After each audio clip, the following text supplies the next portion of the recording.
వలియూర్ కున్ను అనే గ్రామంలో దాము అనే ఒక రైతు నివసిస్తూ ఉండేవాడు.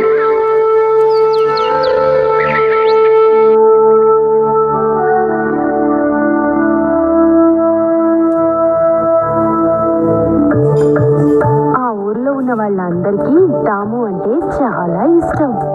ఎందుకంటే ఎంతో కష్టపడి పనిచేసే చాలా మంచి వ్యక్తి. దాము ఆయన భార్య ఇంకా 2 చిన్న పిల్లలతో చిన్న ఇంట్లో నివసిస్తూ ఉండేవాడు.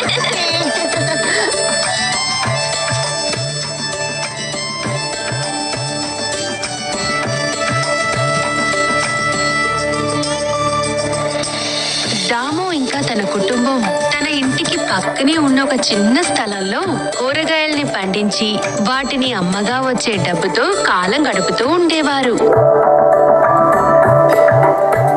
దాము ఇంకా తన కుటుంబం కూరగాయల్ని పండిస్తూ ఎంతో సంతోషంగా గడపడాన్ని చూస్తే చాలా సంతోషంగా ఉండేది. నాన్న, నేను బెండకాయని విరగొడుతున్నా. మీకోసం సొరకాయలు తీసుకొచ్చాను నాన్న.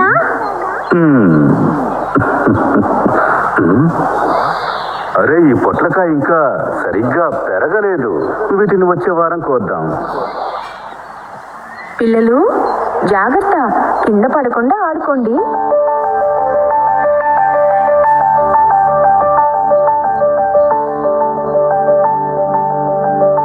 కాకరకాయలు, పొట్లకాయలు, బీరకాయలు, అరటికాయలు, గుమ్మడికాయలు, బెండకాయలు.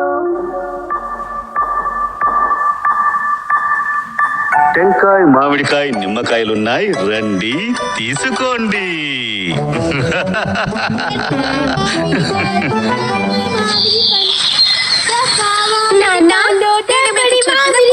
కొనుక్కురావడం మర్చిపోకండి. నాన్న, నాకు కలర్ పెన్సిల్ కావాలి. సరే, మర్చిపోకుండా అన్నిటినీ తీసుకొస్తాను, సరేనా?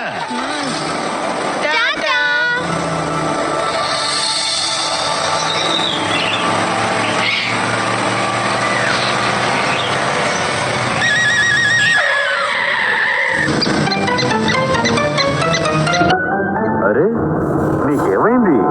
భయపడకు, సరేనా? వచ్చి తీసుకెళ్ళు.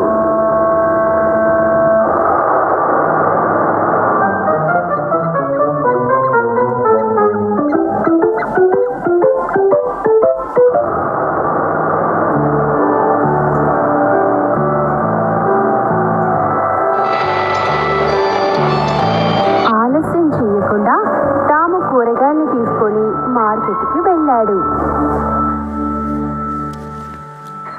దాము పండించిన కూరగాయల్ని ఎప్పుడూ ఒక కొట్లో అమ్ముతూ ఉండేవాడు.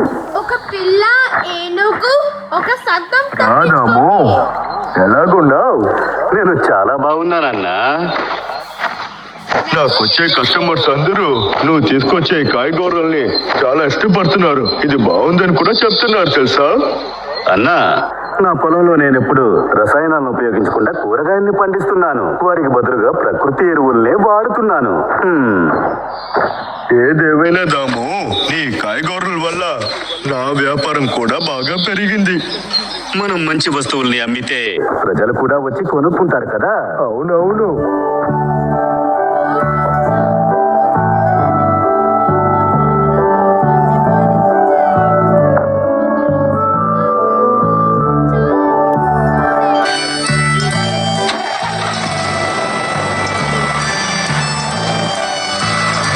మార్కెట్కి వెళ్ళడానికి ఇంటికి ఇంకా గ్రామానికి మధ్య ఉన్న అడవి మార్గం చాలా ప్రమాదకరంగా ఉండేది. కానీ చాలా రోజులుగా ఈ దారి గుండా వెళ్లే వాళ్ళకి ఇంకా దాముకి కూడా ఈ దారి గురించి బాగా తెలుసు.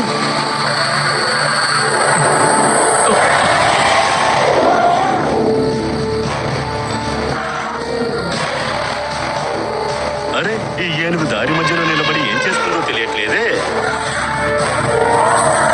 అయ్య బాబోయ్, అది నా బండి దగ్గరికే వస్తోంది.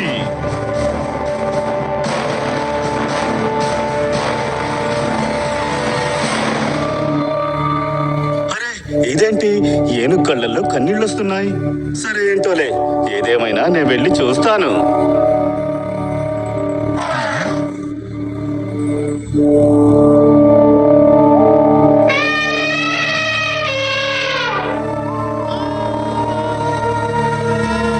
ఇక్కడేదో తప్పు జరిగినట్టు నాకు అనిపిస్తోంది. అది తనకి సహాయం చేయడానికి నన్ను పిలుస్తున్నట్టు ఉంది. ఏంటో తెలియట్లేదు. ఏం జరిగిందో వెళ్ళి చూద్దాం.